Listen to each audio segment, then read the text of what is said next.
사도 바울이 복음을 전하다가 로마에 구금되어 있을 때입니다. 그가 비록 구금되어 있었지만은 근데 당시 그의 곁에는 든든한 동역자들이 있었습니다. 그리고 그것이 사도 바울에게 얼마나 큰 힘과 위로와 격려가 되어주었는지 모릅니다. 바울은 이때 로마에서 구금되었을 때에 당시 우리 신약성에 나오는 나중에 옥중서신으로 불려지는 4개의 편지들을 썼습니다. 근데 그 중에 하나인 빌레몬서에 바울은 그의 곁을 지켜주던 사람들의 이름을 하나하나씩 언급합니다. 그래서 빌레몬서 1장 24절 말씀 보니까 나의 동역자 마가, 아리스다고, 데마, 누가가 문안하더니라. 자, 여기서 언급된 4사람은 모두가 바울이 나의 동역자라고 기쁨으로 부를 수 있었던 그런 사람들이었습니다. 근데 이 4명 중에는 데마라고 하는 사람이 있습니다. 이 데마는 이름뿐인 신자가 아니었습니다. 그는 누가복음의 저자인 누가, 마가복음의 저자인 마가와 함께 바울이 투옥됐을 때 바울 곁을 지키고 있던 당시 바울의 측근들 중 한 사람이었습니다. 근데 그로부터 시간이 흘렀습니다. 바울이 물론 그때 감옥에 투옥됐다가 다시 나왔어요. 근데 바울은 또다시 복음을 전하고 교회를 세운다는 이유 하나로, 그리스도를 믿는다는 이유 하나만으로 다시 로마 감옥에 갇히게 됩니다. 근데 이번 2차 로마 투옥 때는 분위기가 아주 달랐어요. 당시 로마 황제 네로의 기독교 박해는요, 거의 정점을 찍고 있었습니다. 극에 달하고 있었어요. 이런 상황 탓에 그곳에서 바울은 내일의 생사를 기약할 수 없었습니다. 그리고 그곳에서 바울은 이제 살아생전에 남기는 마지막이 되는 편지를 디모데에게 써서 보내게 됩니다. 이것이 나중에 디모데 후서라고 불려지게 되는 편지입니다. 여러분, 디모데에게 있어서 바울이 어떤 사람이었습니까? 영적인 아버지였습니다. 스승이었습니다. 그리고 디모데의 멘토였습니다. 그런데 디모데가 이 편지를 받아서 읽게 되는데 그 내용을 보니까 마치 이건 유언장과도 같아요. 이제 다시는 못 볼 사람처럼 사도 바울이 그렇게 내용을 썼어요. 이 편지를 읽는 디모데의 마음이 얼마나 아팠겠습니까? 얼마나 슬펐겠습니까? 근데 그렇게 디모데가 눈물을 짜부면서 편지를 읽어 내려가다가 이 편지가 끝나는 마지막 시점에 그의 마음을 더 안타깝게 하고 아프게 하는 내용을 발견하게 됩니다. 그 내용은 사실 한 구절조차 되지 않는 아주 짧은 문구였어요. 근데 그 짧은 문구가 디모데에게는 굉장히 충격적이었습니다.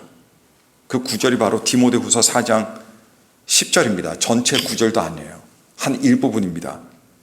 거기 말씀 보니까 데마는 이 세상을 사랑하여 나를 버리고 데살로니가로 갔고,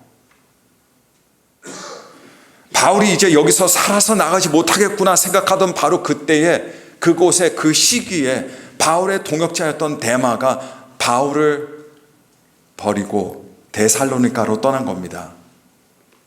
그것도 그 이유가 무엇이냐 보니까 이 세상을 사랑하여 라고 되어 있습니다. 여러분, 사람은 끝까지 가봐야 안다라는 말이 있죠.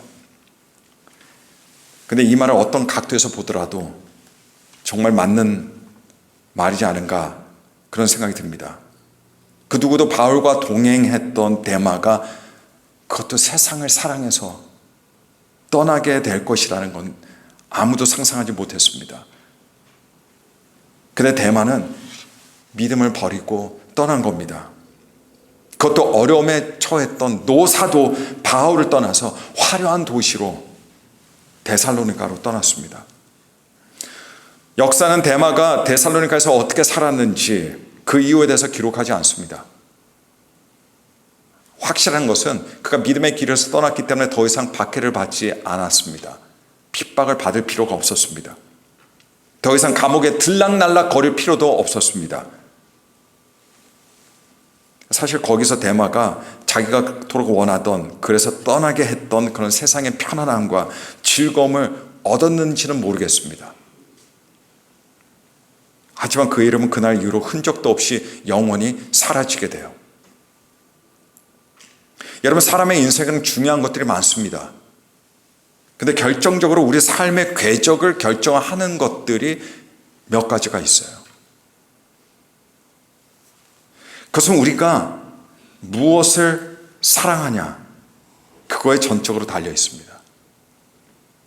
다시 말씀드리면 한 사람이 무엇을 사랑하냐에 따라서 여러분 그 사람의 인생은 완전히 달라집니다. 근대 철학의 아버지로 알려졌던 데카르트라고 하는 철학자, 너무 유명한 사람입니다.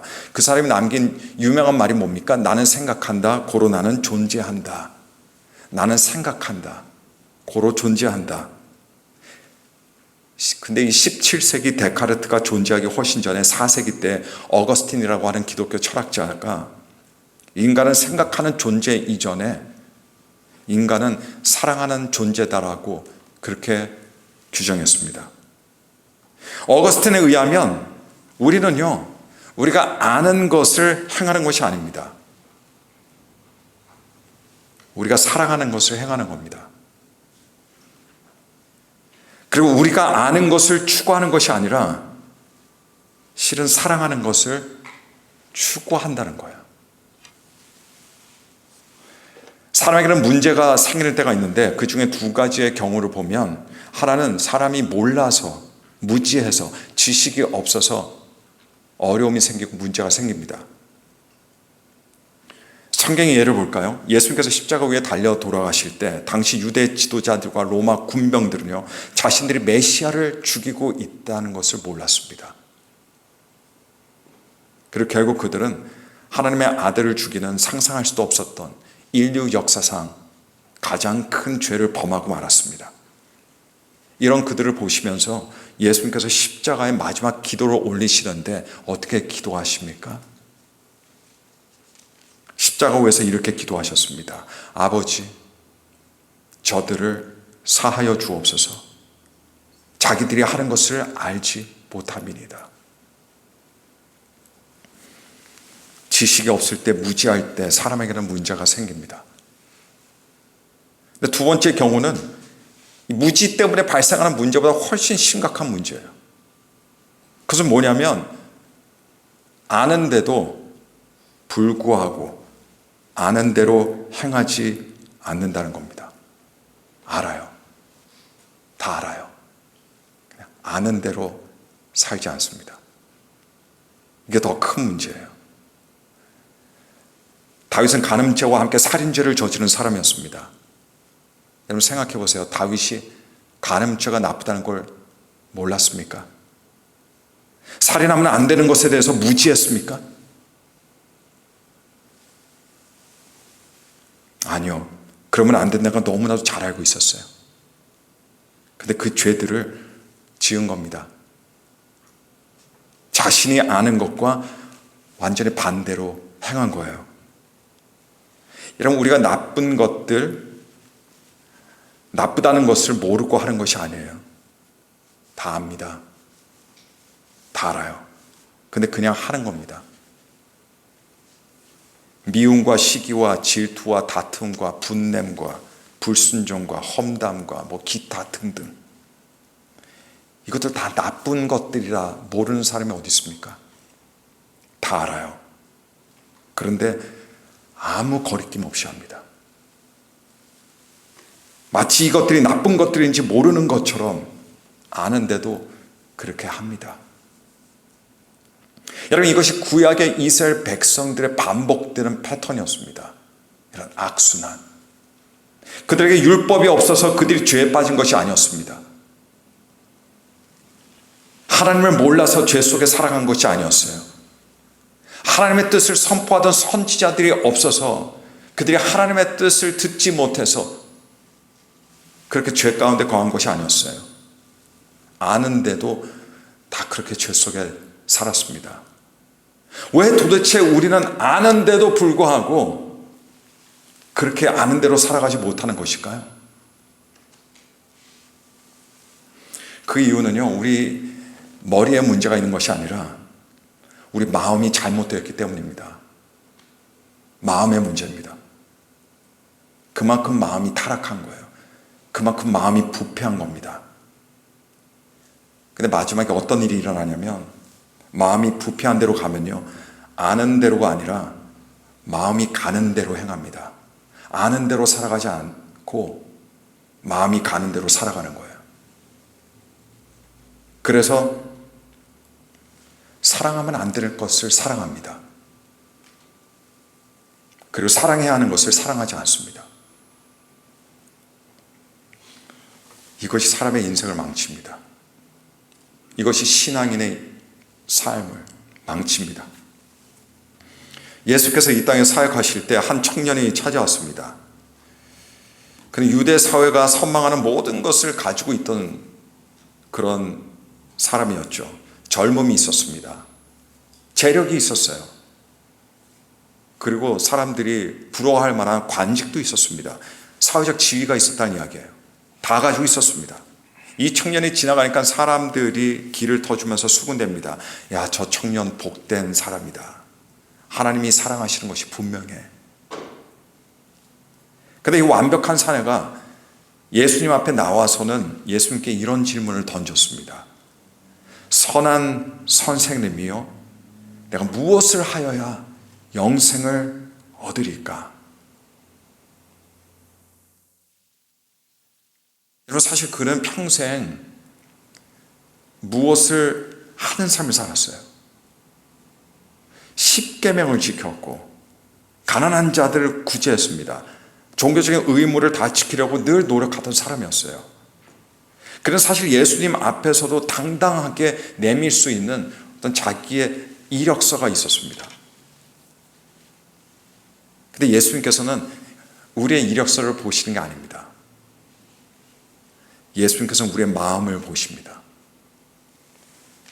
주님께서는 그 청년의 마음을 훤히 꿰뚫어 보시고는 그리고 전곡을 찌르는 말씀을 던지십니다. 마가복음 말씀 보니까 예수께서 이렇게 말씀하십니다. 내게 아직도 한 가지 부족한 것이 있으니 가서 내게 있는 것을 다 팔아 가난한 자들에게 주라. 그리고 와서 나를 따르라.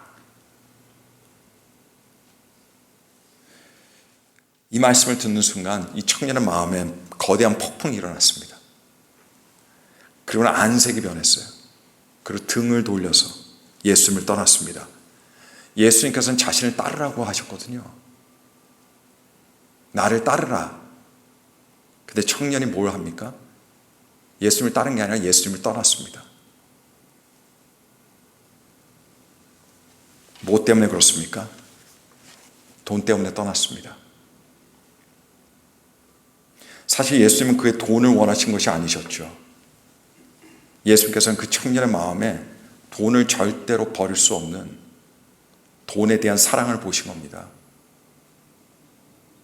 고로 그 청년은 예수님을 따르지 않고 돈을 따른 거예요. 솔로몬 왕은 탁월한 지혜를 가지고 있었던 사람이었습니다. 그를 만나서 그의 지혜를 본 사람들은 아주 혀를 찼어요. 그냥 감동 무아지경에 빠졌습니다.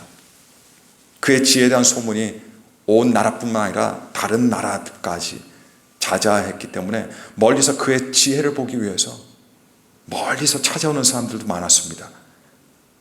근데 이런 솔로몬이 나중에는요, 우상에 빠지게 됩니다. 저는 과거에 이것이 이해가 되지 않았어요. 아니, 어떻게 해서 그렇게 지혜로운 사람이 하나님을 버리고 우상을 섬길 수 있었을까? 아니, 어느 순간 그가 가지고 있던 지혜가 사라져버렸나? 저는 그렇게 의아했습니다. 근데 여러분, 정확히 언제부터 솔로몬의 인생이 잘못되기 시작했을까요? 언제부터 그의 지혜가 아무 소용이 없게 그렇게 됐을까요? 그래서 솔로몬이 많은 이방 여인들을 사랑하면서부터 그렇게 됐습니다. 사랑하면서부터.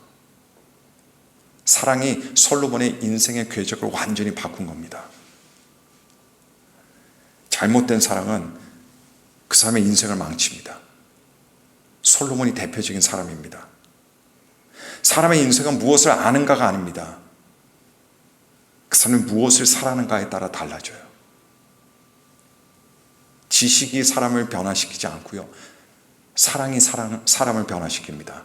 내가 사랑하는 것을 나는 따릅니다. 여러분, 오늘 본문 말씀 중 15절 말씀이 있죠. 15절 우리가 한 목소리로 한번 읽어보겠습니다. 함께 읽겠습니다. 시작. 이 세상이나 세상에 있는 것들을 사랑하지 말라. 누구든지 세상을 사랑하면 아버지의 사랑이 그 안에 있지 아니하니. 세상을 향한 사랑이 있는 마음에는요, 거기에 하나님의 사랑이 있지 않습니다. 굉장히 무섭습니다. 어떻게 지옥 간다는 말보다 더 무서운지 몰라요. 그래서 오늘 본문 말씀에 세상에 있는 것들을 사랑하면 아버지의 사랑이 그 안에 없다 라고 밝힙니다. 세상을 향한 사랑이 있는 마음에 거기 십자가가 세워지지 않습니다. 거기 십자가가 없어요. 있는 것 같지만 없습니다. 우리 기독교인들 부모들은요, 자녀들을 위해서 기도합니다. 그렇죠? 그래서 다들 자녀들을 위해서 기도하는데 우리 자녀들에 대한 기도는 사실 많이 뻔합니다. 우리가 어떻게 기도합니까? 아이들이 어릴 경우 우리가 기도할 때 하나님 좋은 학교 가게 해주세요. 좋은 직장 잡게 해주세요. 결혼 잘하게 해주세요. 풍요롭게 해달라고 기도합니다. 부모 입장에서 이런 기도 내용 여러분 자연스러운 것이겠죠. 근데 제가 이 시간에 하나님께서 정말 기뻐하시는, 그리고 자녀들을 복되게 하는 기도를 하나 알려드리고 싶습니다. 그것은 뭐냐면요, 우리 자녀들이 사랑해야 할 것을 사랑하게 해주세요라는 기도예요. 그리고 사랑하면 안 되는 것들을 미워하게 해주세요라는 기도입니다. 이 기도는 틀림없는 기도예요. 하나님 눈에 좋은 거, 선한 거, 사랑할 만한 것을 사랑하는 사람은 여러분 절대로 잘못될 수가 없습니다. 절대로 망하지 않습니다. 오히려 하나님의 눈에 반드시 성공하는 인생이 됩니다. 왜냐하면 하나님께서 기뻐하시기 때문에 그렇습니다. 여러분, 우리도 마찬가지고 우리 자녀들도 마찬가지예요. 우리의 인생에 대한 궁극적인 평가는 우리가 무엇을 사랑했냐에 달려 있어요. 찬송가 199장을 보시게 되면 우리 그리스도인들에게 아주 잘 알려진 찬양의 한 곡이 있습니다. 제목은 나의 사랑하는 책. 그 1절 말씀, 1절, 9절을 보니까 이렇습니다. 나의 사랑하는 책, 비록 헤어졌으나 어머니의 무릎 위에 앉아서 재미있게 듣던 말 그때 일을 지금도 내가 잊지 않고 기억합니다. 자, 이 찬송의 작사가는요, 모턴 블레어 윌리엄스라는 사람이었습니다. 근데 어느 날 윌리엄스가 어머니가 남겨주신 성경책을 보게 되었어요. 근데 거기에 보니까 손때가 묻어 있어요. 그리고 눈물 자국이 배어 있습니다. 눈물이 떨어지면 성경책이 막 꼬깃꼬깃해지잖아요. 그리고 낡을 대로 낡은 그 성경책을 어루만지면서 이 윌리엄스가 어린 시절 어머니 무릎 위에서 성경 이야기를 듣던 그 감동적인 순간들을 떠올렸습니다. 그런데 무엇보다 가장 감동스러운 사실은 돌아가신 어머니가 사랑하셨던 그 하나님의 말씀을 그 또한 똑같이 절대적으로 사랑하게 되었다는 거예요. 그래서 나의 사랑하는 책으로 시작합니다. 나의 사랑하는 책. 2절, 그 찬송가 2절에 이렇습니다. 옛날 용맹스럽던 다니엘의 경험과 유대 임금 다윗 왕의 역사와 주의 선지 엘리야 바람 타고 하늘에 올라가던 일을 기억합니다. 여기를 보니까 성경에 유명한 이야기들이 나열이 되죠. 다윗의 이야기. 아마 다윗의 이야기 중에서 뭐 골리앗과 싸웠던 이야기가 아닐까 그런 생각이 듭니다. 다니엘의 이야기가 나와요. 사자굴에 던져졌던 이야기겠죠. 그리고 엘리야의 이야기도 나옵니다. 어머니가 들려주셨던 이 이야기들이 그에게는 단순한 옛날 이야기나 그냥 성경 이야기가 아니었어요. 이 이야기들이 어릴 때 듣던 이야기들이 나중에 자기에게는 자기의 인생을 지탱해주고 자기의 갈 길을 제시하는 살아있는 말씀이 되었습니다. 그래서 더욱 하나님의 말씀을 어떻게 하게 됩니까? 사랑하게 된 거예요. 3절은 또 이렇습니다. 예수 세상 계실 때 많은 고난당하고 십자가에 달려 죽임 당한 일, 어머니가 읽으며 눈물 많이 흘린 것 지금까지 내가 기억합니다. 어머니가 읽어주시던 성경을 그가 사랑하지 않을 수 없었던 이유는요, 단순히 어머니가 읽어주었기 때문이 아닙니다. 그것은 바로 그 안에 예수님께서 십자가에 우리를 위해서 고난당하시고 십자가에 달려 돌아가셨다는 너무나도 중요하고 소중한 일을 우리들에게 알려주고 있기 때문입니다. 그래서 어떻게 돼요? 성경을 사랑하게 되는 겁니다. 성경은 단순히 교훈 배우고 지식을 얻는 교재가 아닙니다. 성경은요, 사랑하는 겁니다. 성경은 사랑하는 거예요. 세상의 것들을 사랑하는 사람과 하나님의 말씀을 사랑하는 사람의 끝이 같을까요? 세상의 것들이 없으면 못 사는 사람들이 있죠. 핸드폰이 없으면 못 살고, 이제 컴퓨터가 없으면 못 살고, 게임이 없으면 못 살고 하는 사람들이 참 많습니다. 그러나 하나님 말씀 없이는 못 사는 사람의 인생이 여러분 같을까요? 하나님의 말씀은 우리가 단순히 알아야 하는 내용이 아닙니다. 단순히 읽어야 하는 내용이 아니에요. 하나님의 말씀은요, 우리가 사랑해야 하는 겁니다.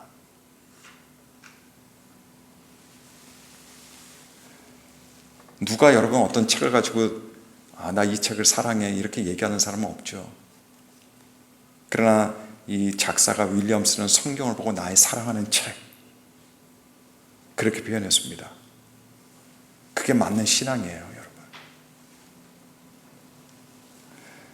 이 나의 사랑하는 책 찬송가를 지은 윌리엄스는 후렴 가사를 이렇게 지었습니다. 귀하고 귀하다. 우리 어머니가 들려주시던 재미있게 듣던 말, 이 책 중에 있으니 이 성경 심히 사랑합니다. 하나님을 사랑하게 되면 하나님의 말씀이 귀해집니다. 아주 귀해져요. 하나님의 말씀이 귀해지면 하나님의 말씀에 붙잡혀 살아갑니다. 하나님의 말씀을 읽으면 평안이 와요. 담대함이 옵니다. 반면에 세상을 사랑하면 세상의 힘에 붙잡혀 살아가게 돼요. 세상의 힘에. 우리가 무엇을 사랑하고 있는지를 봐야 됩니다. 십자가 앞에 거기서 과연 무엇을 사랑하는지를 볼 수 있어야 됩니다. 신명기 6장 4절과 5절은 유대교의 심장이 되는 말씀이에요. 이스라엘이라고 하는 민족의 정체성을 정의하는 가장 핵심적인 말씀이 됩니다. 거기 보니까 이스라엘아 들으라, 우리 하나님 여호와는 오직 유일한 여호와시니 너는 마음을 다하고 뜻을 다하고 힘을 다하여 내 하나님 여호와를 사랑하라. 우리 신앙의 핵심은 무엇을 하는가 있는 게 아닙니다. 무엇을 알았냐도 아니에요. 신앙의 핵심은 마음을 다하고 뜻을 다하고 힘을 다하여 하나님을 사랑하는 것에 있어요. 근데 신명기 6장 4절과 5절을 깊이 생각해 보면 오늘날 우리 현대인들의 사고방식으로는 이해가 안 되는 부분이 있습니다. 여러분, 사랑이라는 감정이 사실 마음에 생겨야 사랑할 수 있는 거 아니겠습니까? 예를 들어 현대인들은요, 아무나 하고 결혼 못하죠. 아니, 절대 안 합니다. 사랑의 감정이 없는데 여러분 어떻게 두 남녀가 연애를 할 수 있을까요? 어떻게 결혼할 수 있습니까? 지금 현대인들이. 사랑이라는 감정이 여러분 강요해서 되는 것이라면 얼마나 좋겠어요. 그러니까 사랑이라는 감정은 강요할 수 있는 게 아닙니다. 사랑하라고 해서 사랑해지지 않는다는 거죠. 근데 여러분 우리가 이렇게 생각하는 것은 지금 우리 현대사회에 만연되어 있는 이 사랑이라고 하는 인식 때문에 그렇습니다. 현대인들에게 사랑은 다분히 감정적이에요. 그래서 달콤해야 돼요. 황홀해야 됩니다. 대신 현대인들의 사랑은요 순간적이에요. 지속적이지 않습니다. 시간이 지나면 달라집니다. 변해요. 그래서 지금 우리 시대의 높은 이혼율이라든가 그것보다 더 높다고 할 수 있는 배우자 외도율이 여러분 이것을 신랄하게 그대로 반영하고 있어요. 성경에서 하나님을 사랑하라고 할 때 여러분 그 사랑은요 감정적인 것이 아닙니다. 하나님을 사랑하라고 할 때 여러분 그것은 의지적인 사랑을 말하는 거예요. 하나님을 사랑하라고 할 때 여기서 사랑에 부합되는 다른 언어를 한번 찾아보려고 하면 사실 거의 불가능하지만 그나마 가장 가까운 어떤 표현을 찾으라고 한다면요 그것은 뭐냐? 의지적인 충성에 가깝습니다. 하나님을 사랑하라는 말은 의지적으로 충성하라는 얘기예요. 의지적인 충성은 감정이 오르락내리락거려도 상관없어요. 그리고 상황에 따라 변하지도 않습니다. 왜냐하면 감정적이 아니라 의지적인 것이 되기 때문에 그렇습니다. 그래서 우리의 신앙은요 의지적인 충성입니다. 여러분 거꾸로 볼 때 하나님의 입장에서 볼 때요 여러분 하나님께서 저와 여러분들을 사랑하시잖아요. 근데 우리가 여러분 훌륭해서 하나님께서 우리를 사랑하십니까? 우리가 예뻐서 우리를 사랑하십니까? 그게 아닙니다. 우리가 자녀들 키울 때 자녀들이 우리 기대에 못 미치거든요. 그죠? 그러면 속상하고 답답합니다. 그리고 자녀지만 막 밉기도 합니다. 이게 어린 아이든 장성한 자녀든 다 똑같아요. 근데 여러분 하나님께서 저와 여러분들을 보실 때 어떠실까요? 우리가 하나님의 기대에 맞춰 살고 있습니까? 아마 하나님께서 보실 때 우리가 우리 자녀들을 보면서 답답했던 것보다 여러분 수십 배, 수백 배, 수천 배는 더 답답하실 겁니다. 쟤 내 아들 맞아? 쟤 내 딸 맞아? 지금 당장이라도 호적에서 파버려도 모자랄 정도로 그렇겠죠.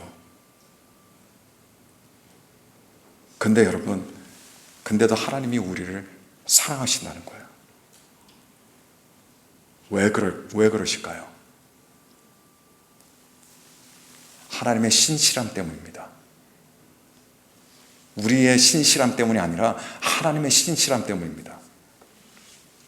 하나님께서 한번 자녀 삼으셔서 아버지가 되시고 아버지로서 약속을 주셨기 때문에 그 약속을 신실하게 이루십니다. 여러분 이게 사랑이잖아요. 뭐가 사랑이겠습니까? 하나님의 사랑은 감정이 아닙니다. 하나님의 사랑이 감정이었다면 우리는 다 큰일 났어요. 하나님의 사랑은 의지적인 신실함이에요. 하나님이 얼마나 속상하시지만은 이스라엘 백성들을 볼 때 얼마나 속상하시고 많은 상처를 받으셨겠습니까? 그 감정에 의해서 좌우된 게 아니에요. 그랬다면 버리셨겠죠. 하나님의 의지적인 신실함의 사랑으로 이스라엘 백성들을 감싸 안으셨습니다. 예수님께서 십자가 오르셨어요. 여러분 감정적인 사랑으로 오를 수 있겠습니까? 못 올라요. 주님께서 그 고통을 참아가면서 끝까지 십자가 끝까지 가셔서 죽으실 수 있었던 이유는 주님의 사랑이 가벼운 감정적인 사랑이 아니라 하나님의 의지적인 신실함 때문입니다. 이게 하나님의 사랑이에요. 하나님께서는 우리들에게 신실하십니다. 우리는 하나님을 향해 온 마음으로 의지적으로 충성하는 거예요. 이게 사랑입니다. 물론 사랑에 감정이 있겠죠. 그러나 절대적으로 지배하는 것은 감정이 아닙니다. 신실함과 충성입니다. 십자가에 돌아가신 예수님께서는 우리들에게 세상 사랑을 버리라고 단호하게 말씀하세요. 심지어 세상에 사랑이 있다면 거기에 하나님 사랑이 없다라고 말씀하십니다. 거기에 하나님 사랑이 없어요. 그래서 예수님께서 십자가 위에 세상 사랑을 못 박으라고 명령하십니다.